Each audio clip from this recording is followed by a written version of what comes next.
हमारे देश के प्रधानमंत्री नरेंद्र मोदी जो हैं, उनके चेहरे पे इतना ग्लो क्यों रहता है, पता है तुम्हें? नहीं पता ना? देखो ऐसा है कि तुम बच्चों को पढ़ाती हो और हमारे देश के प्रधानमंत्री जो हैं पूरे देश को चलाते हैं। पूरे देश को चलाने में उनके चेहरे पर चिकन का एक लकीर भी नहीं होती है। अच्छा। और उसके अलावा उनके चेहरे पर इतना ग्लो भी रहता है। उसका रीजन है। अच्छा। सुनो मेरा, गुजरात में बहुत पहले एक बहुत ही चक्रवर्ती राजा रहता था। अच्छा।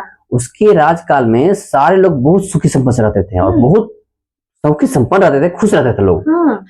एक बार क्या हुआ, उसके घर में एक बच्ची का जन्म हुआ। अच्छा। और बच्ची शुरू से ही बहुत ही गुणवान थी। मतलब उसके चेहरे से आभा की किरण चमकती थी। अच्छा। लड़की जब थोड़ी बड़ी हुई, 9 साल की हुई, तो 9 साल में ही वो पूरे मतलब गुण से संपन्न थी। चेहरा तो उसका ऐसा था जैसे बल्ब जैसा चमकता था। अच्छा। और गुण ऐसे ऐसे आते थे उसके, जैसे शास्त्रार्थ थे, घुड़सवारी था, तीरंदाजी था, सब गुण में निपुण थी।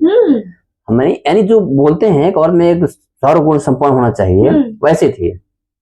थोड़ी बड़ी हुई लड़की, राजा को उसकी शादी की चिंता सताने लगी। अच्छा। इतना गुणवान राजकुमार हम कहाँ से लाएंगे? तो राजा सोचते सोचते उनके मन में एक सवाल पैदा हुआ कि ऐसा क्यों न करते हैं कि हम पूरे वर्ल्ड में घूमेंगे, जो राजा सुखी संपन्न होगा सारे गुणों में, उस लड़के हम अपनी लड़की की शादी करेंगे। अच्छा। तो उन्होंने पूरे राज्य में, पूरे वर्ल्ड में एक ढिंढोरा पिटवा दिया। भाई जो राजकुमार हमारी लड़की से शादी करना चाहता है, तो मैं एक स्वयंवर रच रहा हूँ, उस स्वयंवर में सारे राजकुमार आए। अच्छा। स्वयंवर के बाद सुन करके मतलब ऐसा था कि उस लड़की का गुण की चर्चा पूरे वर्ल्ड में फेमस था। सभी लोग जानते थे कि वो लड़की बहुत ही गुणवान लड़की है। हाँ। उससे शादी करने के लिए बहुत से राजकुमार आए। उस स्वयंवर में तकरीबन 700 राजकुमार आए। फिर राजा ने क्या किया, एक घड़ा दिया सारे राजकुमार को और बोला कि देखिए इसमें घड़े में पानी भरनी है। अच्छा। और पानी भर के 7 दिनों के बाद इस घड़े को फिर वापस लेके आनी है। पानी आज ही भरनी है, उसके बाद 7 दिनों के बाद पानी वापस लेके आनी है। अच्छा। जिस घड़े में सबसे ज्यादा पानी होगा, मैं उस राजकुमार से अपने लड़की की शादी करा दूंगा। अच्छा। उसके बाद क्या हुआ, सारे राजकुमार घड़े लेकर के और अपने अपने महल में चले गए। मतलब 7 दिन वही रहना था। उसके बाद 7वां दिन हुआ, सारे राजकुमार घड़ा लेकर के आए। तो भाई मेरा घड़ा में सबसे ज्यादा पानी, सबसे ज्यादा पानी है।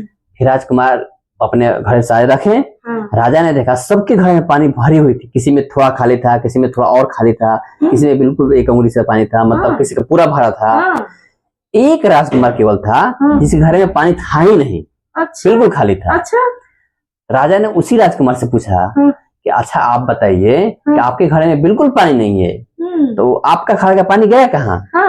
उस राजकुमार ने बोला कि राजा साहब, आपने जो घड़ा दिया था सबके घड़े में नीचे स्पंज लगा हुआ है और उस स्पंज से पानी लीक कर रही है, तो पानी इसमें टिक ही नहीं सकता। 7 दिन क्या 7 मिनट भी पानी नहीं टिक सकता है। फिर क्या हुआ, राजा ने बोला कि अच्छा ऐसा है। तो मतलब राजा ने सचमुच के यही किया था। किसी के घड़े में पानी टिकना ही नहीं था। अच्छा। हाँ, राजा उसकी ईमानदारी से बहुत खुश हुआ और उसने अपनी लड़की की शादी उस राजकुमार से कर दी। हाँ। ठीक है, राजा की लड़की की शादी हो गई, लेकिन नरेंद्र मोदी के चेहरे पर ग्लो क्यों है? वो तो मुझे भी नहीं पता। मैं नहीं जानता। तो आपने टाइम वेस्ट किया कब से? मेरा को कितना काम था आपसे।